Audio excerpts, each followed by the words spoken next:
Welcome to the Legally Blind Nerd. I'm Andy, and in this video I'm going to be reading some tech news stories from a website called Cool Blind Tech.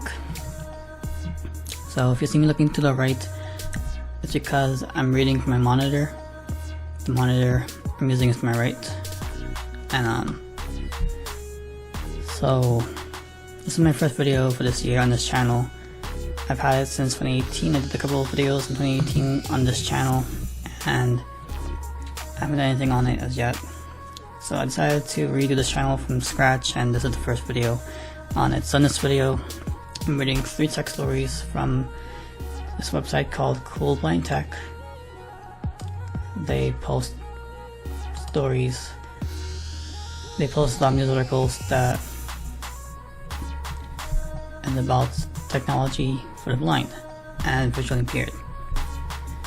This one is about the coronavirus and how to keep your smartphone clean.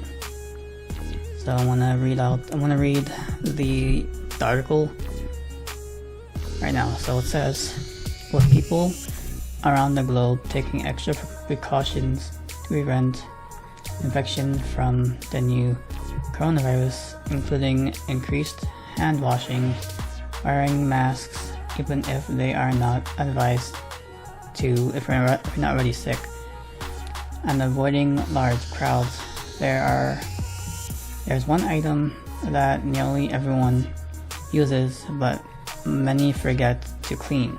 That's your smartphone. It goes on to say, while doorknobs, light switches, and the like all get wiped down, you may not think to give your smartphone a thorough cleaning, but you should, as it is a device that you hold in your hand all day and put up to your face.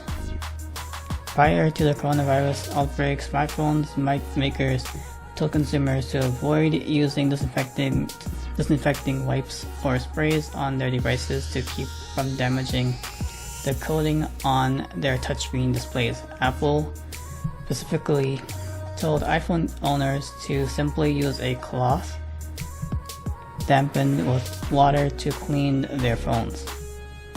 The iPhone 11, 11 Pro, and 11 Pro Max, meanwhile, could be cleaned using a cloth and warm soapy water, according to Apple. But with the coronavirus marching across the globe, Apple has changed its guidelines. The company now says you can use a wipe with 70% isopropyl alcohol to clean, or a Clorox wipe to clean your iPhones. Apple says to gently wipe your device, so don't scrub at it and don't submerge your device in any disinfectant cleaner. The company also says you shouldn't use bleach, which could seriously damage your phone. You should also avoid getting disinfectant cleaners in your phone's ports, which could cause additional damages. Your smartphone is more or less a rectangular petri dish. Various studies have found that the phones carry bacteria from virtually everything you touch, and considering people use their phones in the bathroom, some phones also have fecal matter on them. I am nervous as hell. So as you were saying in the article, you could use alcohol wipes with no more than 70% alcohol, or a Clorox wipe to clean your phone. And if you can't find like wipes, you can also look for something like this. This is a this is a first aid alcohol swab that has the right amount of alcohol for your phone. And to avoid getting it in your phone, you should use a case that covers the ports like I have here. So if you look at the bottom of my phone, you'll see that there's a cover which covers the charging port of my phone. The only thing on the phone that is not covered is my home button, the camera and speaker, and the back cameras. But all ports, including the silence switch, which is over here, is covered. This is a good case to have, and it was cheap on Amazon for like $10.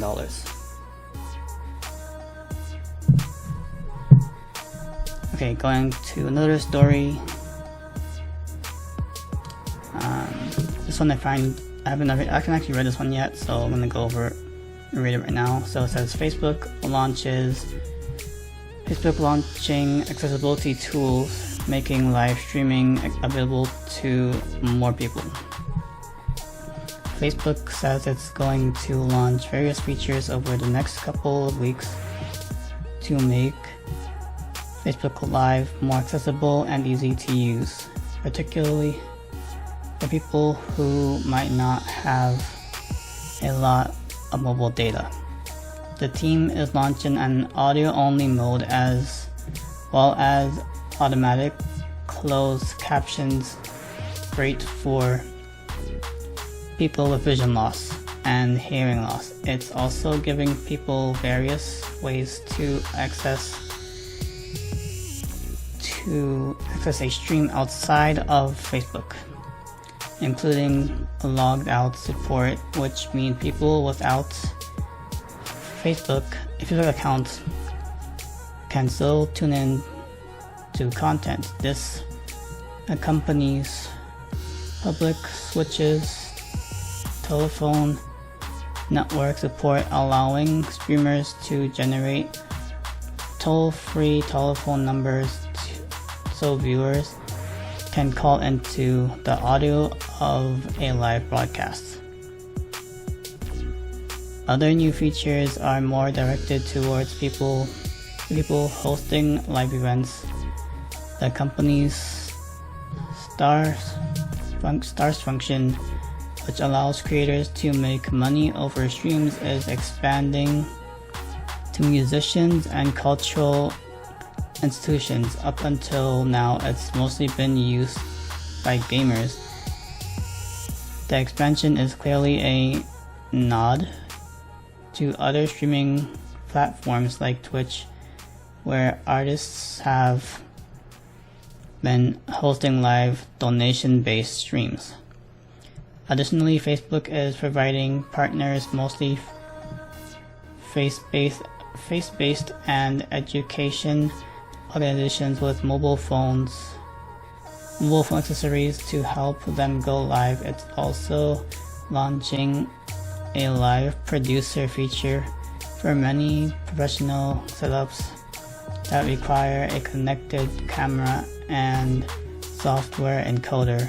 The company says this feature will make managing live streams easier and includes tools like comment moderation, overlays, and clipping. That sounds really good.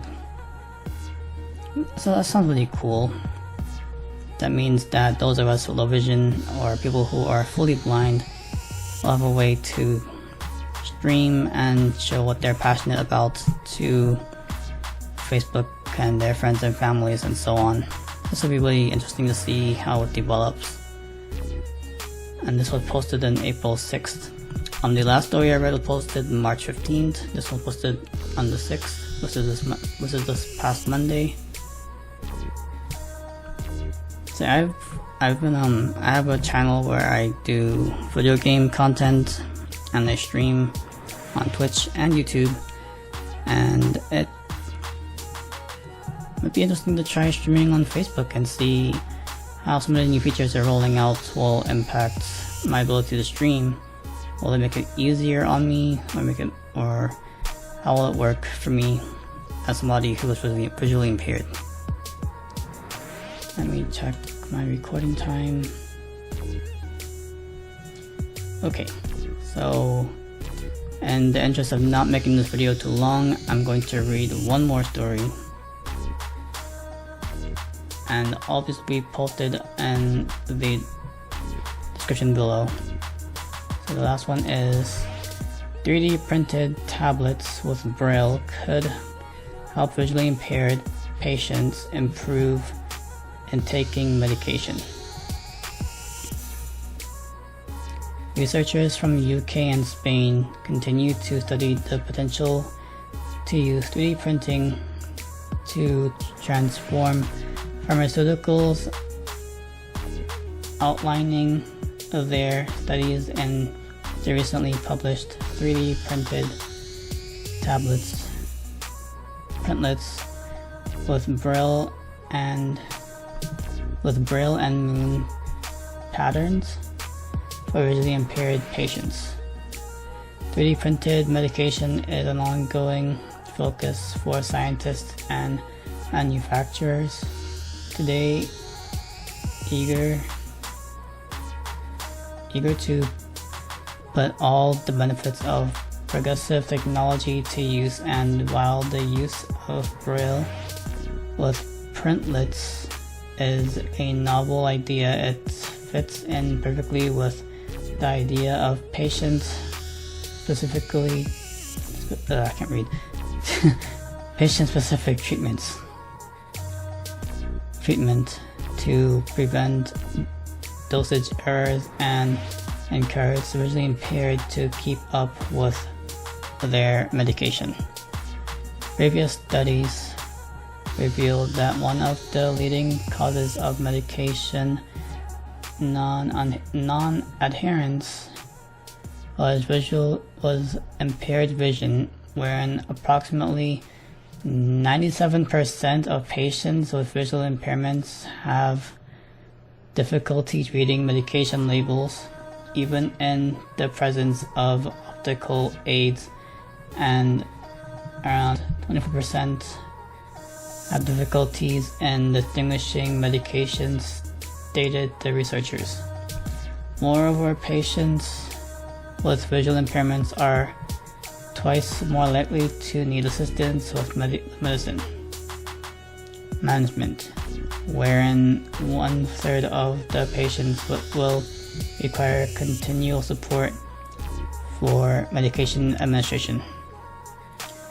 While Braille is the universal tactile writing system, the Moon system stems from Latin Roman letters produced using raised shapes much like the regular alphabet and structure. The researchers decided to print these writing systems directly onto the printlets.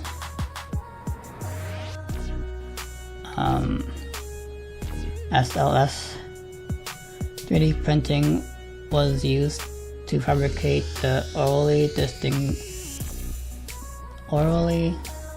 disintegrating printlets ODPS with Braille and moon patterns, allowing patients to have fast knowledge regarding medication, paracetamol, notice what this is, was used as a model drug. Moreover, as these printlets are designed to disintegrate rapidly in the mouth, they do not require co-administration of water, said the researchers, as much as this encourages self-administration of medication, improving patients' compliance and treatment efficiency. I don't know if there's a typo. So it's probably supposed to be efficiency.